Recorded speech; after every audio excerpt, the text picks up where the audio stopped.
In Tibetan, the word monastery is gumpa, and it means removed. From a practical point of view, to be removed, to have a monastery that's removed, is very helpful because it contains people's energy.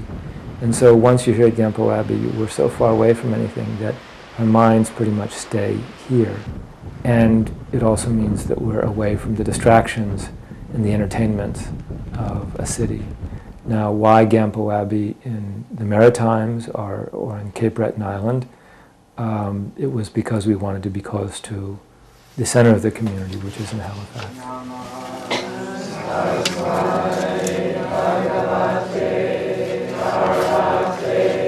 People in our community, in the Shambhala community, know about us because we're at their monastery.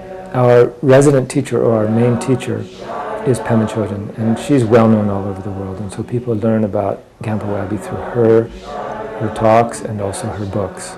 So a number of ways. Pema wrote a very amazing book called When Things Fall Apart, which a friend gave to me. And prior to getting that book, I'd been having such a rough time that I started taking myself down to a river by my house. I lived in urban Washington, D.C., so happened to live by the National Zoo. So I go down there every morning and literally sit under a tree by the river until I sort of just started meditating. Pema's, the people, when she talked about Gampo Abbey and what it was like to be here, and everybody was in a community trying to open their hearts, and how vulnerable that was, and talked about the setting, that you kind of look out these windows here and it's just void, it's just emptiness, and how daunting that was. And that sounded, that sounded appealing, crazy appealing. But primarily people come to Gampo Abbey who want to either pursue monasticism themselves, so they come with the idea of being a monk or a nun, and they come to Gampo Abbey to take vows and to pursue that. Or people can come to Gampo Abbey on what we call a work-study program. Or what it means is that they come and they participate in study and meditation. There's a minimum of 4.5 hours of meditation a day. And then along with that, there are chores to do that help maintain the house. Somehow they've heard about it, and somehow it rings a bell and it arouses curiosity. So they come, and perhaps some of them, like me, say, oh yeah, this is what I've been looking for, this is what I need. The Shambhala community is very much geared towards waking up, you could say, within the context of home, family, community. So from that point of view, a monastery comes more from the Buddhist side of the Shambhala world. We want to work with our own meditation practice, our own study of the Dharma. Also work within a community. What's unique about Gampo Abbey is that we're a monastery. So people do those three things, work, study, and practice, within the context of the precepts of a monk or a nun. For people who want to come here for 6 months or a year, or sometimes for a specific program like monastic youth datun or yarne, we allow people to take a temporary ordination for the time that they're here. When you enter monasticism, you don't quite see perhaps the full reason for doing it. But what my experience, I've been ordained for 12 years, that monasticism is basically a tool, and it's a tool to wake up. That doesn't mean that only monastics can wake up, but it's a way of life which fosters waking up. Monasticism is about simplifying one's life. So a lay life, there are just too many distractions, and that's what makes it difficult to practice, to wake up in lay life. So it's easier to do it in a container such as we have here at Gampo Abbey. We have people here from South Africa, South America, Sweden, Australia, someone from Germany who had been here for quite a while, just recently left. We have a lot of people from the Maritimes in Canada and from the United States. We also have a monk from the mountains in northern India, who's Tibetan, who's a very well-studied and well-trained monk, and so he's an important part of our community also.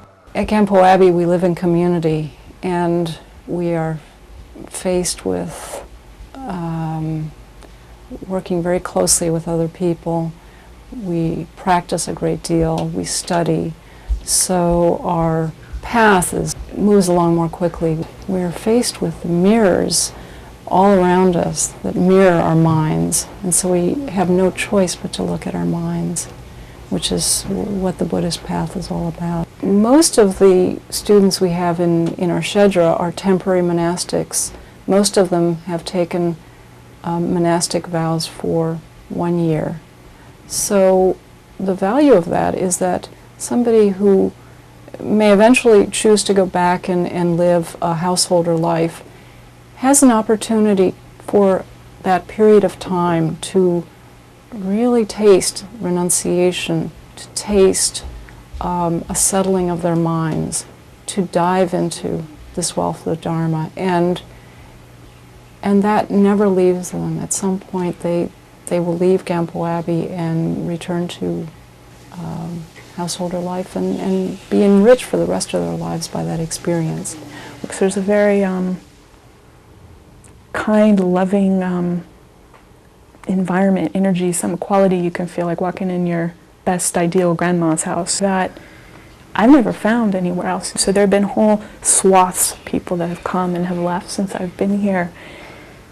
And yet, the quality of the person and their willingness to be vulnerable and their kindness, I mean, we all completely mess up and blow up at each other. I mean, we're human.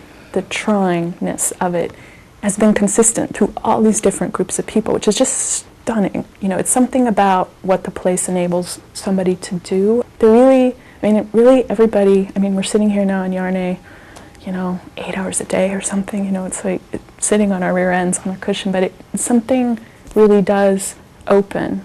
My mom and dad actually came to visit me last summer, which was just great, and loved it. They're Jewish and Christian, and then they married each other, so obviously they weren't that beholden to the religions. They went through all the ceremonies, and they both meditated and everything, and he kind of said, well, Rachel, all the religions are mumbo-jumbo, but you go with the people, and these people are beautiful. I only planned to come for 6 months. It was just too threatening to think about leaving everything for longer. But now, as you can see, I'm planning to be here, at least 1.5 years. There's an element. I'm scared. I am scared to leave because I'm scared about finding an environment where I know how to be vulnerable without outside support, allowing that when it's not necessarily safe externally. Ideally, that's what this place teaches you, how to be open in any circumstance. Externals don't matter. And I, as a layperson, I know I don't want to be a monastic. I don't want to stay here for life. I want to work in the world. So I think I need a little more skill about how to do that.